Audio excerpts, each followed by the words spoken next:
ابن انسان کو زمین پر گناہ معاف کرنے کا اختیار ہے۔ آج کی دوسری تلاوت مقدس مرکز کی انجیل اس کا 2 باب 1 سے 12 آیت تک۔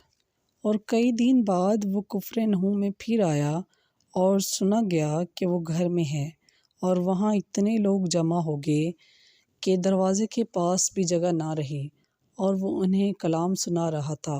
اور لوگ ایک مفلوج کو 4 آدمیوں سے اٹھوا کر اس کے پاس لائے، اور جب وہ ہجوم کے سبب سے اسے اس کے سامنے پیش نہ کر سکے تو انہوں نے جہاں وہ تھا وہاں چھت کھول دی اور اسے کشیدہ کر کے وہ چارپائی جس پر مفلوج لیٹا تھا لٹکا دی۔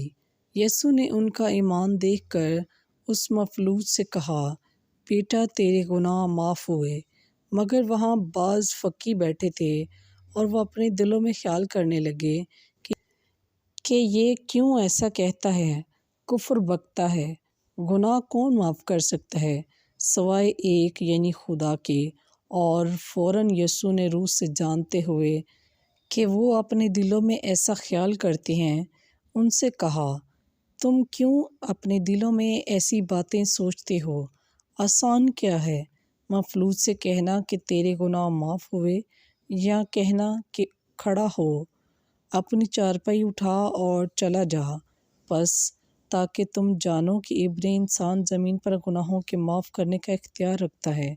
اس نے اس مفلوج سے کہا، میں تجھ سے کہتا ہوں، اٹھ، اپنی چارپائی اٹھا کر اپنے گھر چلا جا۔